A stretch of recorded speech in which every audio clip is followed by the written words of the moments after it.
शुभ सायंकालम। स्टेनोवर्स with Vaishnavi में आप सभी का स्वागत है। तो आज की वीडियो में हम बात करेंगे एसएससी स्टेनोग्राफर एग्जामिनेशन की, जो कि एसएससी कंडक्ट कराती है। उसमें बेसिक क्या क्वालिफ़िकेशन चाहिए, एग्ज़ाम में क्या क्या आता है, सब्जेक्ट्स क्या हैं, कट ऑफ क्या रहती है, फिर स्किल टेस्ट होता है, उसके बाद जो कट ऑफ आती है उसके बारे में डिटेल जो कि पिछले एग्ज़ाम्स की हैं उसके बारे में हम बताएंगे। तो बेसिक क्वालिफ़िकेशन है एसएससी स्टेनो के एग्ज़ाम में, तो क्लास 12 आपका होना चाहिए। स्टेनोग्राफी आपको आनी चाहिए, जो कि स्किल टेस्ट के लिए बहुत ज़रूरी है। और एज लिमिट का है तो ग्रेड सी के लिए आपकी एज 18 ईयर्स से लेकर 30 ईयर्स तक अलाउ है आपको, और ग्रेड डी के लिए आपकी एज होनी चाहिए 18 ईयर्स से 27 ईयर्स तक। ये एज का क्वालिफ़िकेशन है और रिक्वायरमेंट है। आगे एग्ज़ाम की बात करें तो एग्ज़ाम होता है 200 मार्क्स का, 2 घंटे का एग्ज़ाम होता है, जिसमें आपको इंग्लिश 100 क्वेश्चंस आते हैं और मार्क्स भी 100 हैं। जनरल स्टडीज़ है, 50 क्वेश्चंस आते हैं 50 मार्क्स के। रीजनिंग 50 क्वेश्चंस आते हैं 50 मार्क्स के। और इसमें नेगेटिव मार्किंग है, जो कि बहुत ध्यान देने की बात है कि इस बार नेगेटिव मार्किंग 1/3 है। अगर आपने एक क्वेश्चन गलत किया तो आपके 0.33 मार्क्स माइनस में जाएंगे। अगर आपने 3 क्वेश्चन गलत किए हैं तो आपका 1 नंबर कट जाएगा। अब बात आती है स्किल टेस्ट की। तो स्किल टेस्ट होते हैं 2 तरह के रहते हैं। एक ग्रेड सी के लिए स्किल टेस्ट अलग होता है, ग्रेड डी के लिए अलग होता है।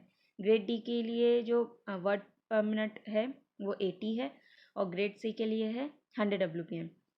अब इसमें एग्ज़ाम ऐसे होता है कि आपको एग्ज़ाम हॉल में जब हम जाते हैं तो आपको टाइम दिया जाता है। पहले तो कमीशन कॉपी भरवाई जाती है, सिग्नेचर होते हैं, बायोमेट्रिक होता है, ये सब होता है। उसके बाद आपको मिलेगा 2 मिनट का ट्रायल पैसेज, जिसको आपको वहाँ पे कमीशन कॉपी के साथ साथ आपको नोटपैड भी दिया जाता है, जिस पे आप स्टेनोग्राफी लिखते हैं।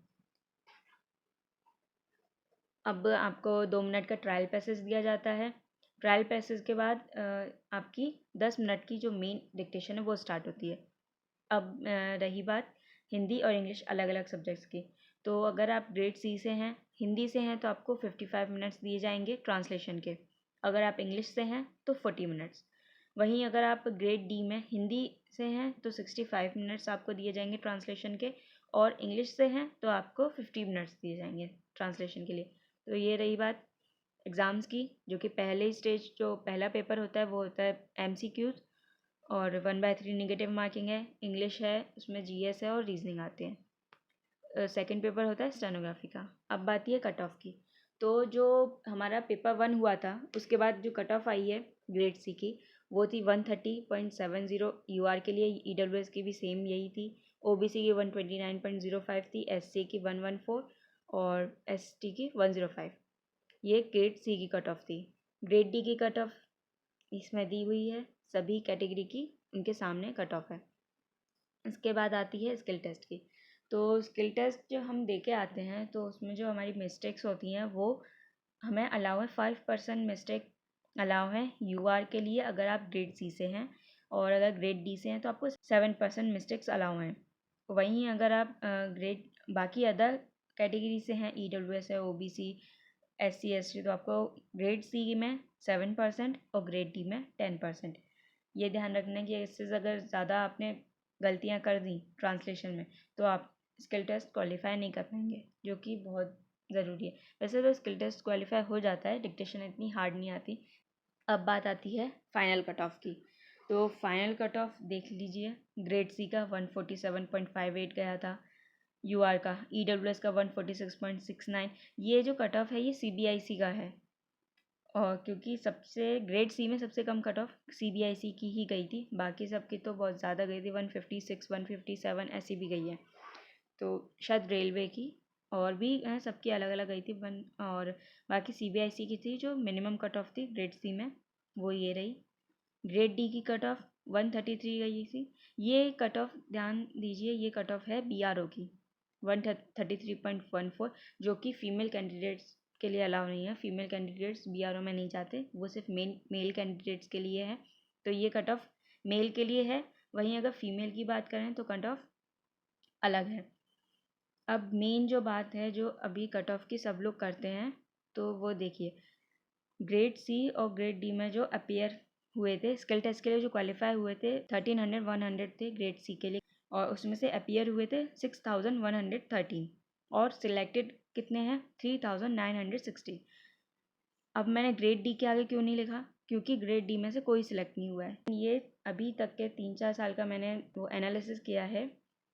कोई भी कैंडिडेट है वो अगर सिर्फ ग्रेड डी के कट ऑफ क्वालिफाई करता है तो उसको जॉब नहीं, वो नहीं सोचे, वो स्किल टेस्ट दिया है अपने एक्सपीरियंस के लिए, लेकिन जॉब के लिए वो ना कहे या पूछे कि ना मेरी जॉब लगेगी कि नहीं लगेगी। क्योंकि 3-4 साल का जो मैंने एनालिसिस किया है उसमें यही निकला है कि ग्रेड डी सिर्फ ग्रेड डी क्वालिफाई करने वाले स्टूडेंट्स के नहीं लगी है, ग्रेड सी आपको क्वालिफाई करना ज़रूरी है। अगर आपको जॉब कंफर्म, अगर आप चाहते हैं कि हमारी जॉब कंफर्म पता लगे कि हाँ है लगेगी जॉब की नहीं, तो अगर आपने ग्रेड सी की कट ऑफ क्वालिफाई की है तो समझिए आपको जॉब लग सकती है। लग सकती इसलिए क्योंकि ग्रेड सी की कट ऑफ से भी आपको कम से कम 5 नंबर आपको एक्स्ट्रा ऊपर ही रहना है। अगर आप ग्रेड सी की जस्ट कट ऑफ क्वालिफाई की है कि अगर जैसे 138 अगर मार्क्स आपके हैं और 138 ही कट ऑफ है ग्रेड सी की, तो क्वालिफाई जॉब का होना मुश्किल है कि मतलब होता ही नहीं है। कम से कम आपको 5 नंबर एक्स्ट्रा होने चाहिए कट ऑफ के। तो ये थोड़ा एनालिसिस है। जो ब्लू में है वो ग्रेड सी की कट ऑफ है और जो ग्रेड डी की कट ऑफ है वो वॉयलेट में दी गई है। साथ ही साथ ग्रेड डी की फाइनल कट ऑफ और ग्रेड सी की इनिशियल कट ऑफ का भी कंपैरिजन दिया गया है इसमें। तो आप अगर ध्यान से देखेंगे तो जो कैंडिडेट्स ग्रेड सी की पेपर 1 की कट ऑफ क्वालिफाई किए थे और उससे भी उनके मार्क्स अगर 2-2.5 नंबर ज़्यादा थे, सिर्फ वही सिलेक्टेड हैं। बाकी जो कैंडिडेट सिर्फ ग्रेड सी की कट ऑफ क्वालिफाई कर पाए थे उनको फाइनल जॉब नहीं मिली है। अगर आप सिर्फ ग्रेड सी नहीं ग्रेड डी को ही देखते हैं तो मार्जिन देख लीजिए। जो ग्रेड डी का स्किल टेस्ट के लिए जो आपको कट ऑफ दी गई थी 108 यूआर की, ग्रेड डी की थी 133। तो देखिए कितना बड़ा वो मार्जिन दिया गया, कितना ज़्यादा 24 मार्क्स। अगर आपकी ग्रेड डी की कट ऑफ से 24 के 25 मान लो, 25 मार्क्स एक्स्ट्रा हैं तो आपको ग्रेड डी की सीट मिलेगी, नहीं तो नहीं। तो इस कंपैरिजन को मैंने देखा और यहाँ तक कि 3-4 साल पहले के भी देखे हैं। तो ग्रेड डी की अगर आपने सिर्फ कट ऑफ क्वालिफाई की है पेपर 1 की तो आपको जॉब कंफर्म नहीं है। आप एक्सपीरियंस के लिए स्किल टेस्ट दे आएँ, अच्छा है, लेकिन अपनी पढ़ाई ना छोड़ें। आपको अगले पेपर में और अच्छे मार्क्स चाहिए। वहीं अगर 2023 का अगर हम देखते हैं, अगर आपने ग्रेड सी की पेपर 1 की कट ऑफ क्वालिफाई कर ली है और उसमें भी आपने ग्रेड सी की कट ऑफ से आपके मार्क्स 5 नंबर ज़्यादा हैं, तो आप कंफर्म रखिए कि आपको कोई ना कोई डिपार्टमेंट तो मिल ही जाएगा। 5 नंबर एक्स्ट्रा हैं तो समझो आपको BRO, जो मेल कैंडिडेट हैं उनको BRO आराम से मिल जाएगा। फीमेल के लिए देखा जाएगा इस बार जो है वो जो था MES, इस डिपार्टमेंट की सबसे कम कट ऑफ गई थी, जिसमें फ़ीमेल कैंडिडेट्स जो लास्ट हैं वो सिलेक्टेड हैं। तो इस स्क्रीन पे ग्रेड डी की कट ऑफ BRO की दी गई है, वहीं फ़ीमेल और सभी कैंडिडेट्स के लिए आगे इस स्क्रीन पे दिया है जो कि MES डिपार्टमेंट की है ग्रेड डी की कट ऑफ, और ग्रेड सी तो वही है CBIC जिसका मेन है। तो फीमेल कैंडिडेट्स का मार्जिन अगर देखा जाए तो 1 नंबर ज़्यादा ही है। फीमेल क्या ऑल कैंडिडेट्स रखेंगे, और जो पिछला था उसमें सिर्फ BRO मेन मान देखा जाएगा क्योंकि BRO में सिर्फ मेल कैंडिडेट्स आ सकते हैं। तो आप खुद ही इधर कंक्लूज़न देख सकते हैं या निकाल के एनालिसिस खुद भी कर सकते हैं। पिछले साल के निकाल के देखिए, अभी के निकाल लो, कब देख लो। आपको जो पेपर 1 जिन कैंडिडेट्स ने ग्रेड सी की कट ऑफ क्वालिफाई की है पेपर 1 की, सिर्फ उन्हीं का सिलेक्शन हुआ है, सिर्फ ग्रेड सी करने वालों का नहीं हुआ है।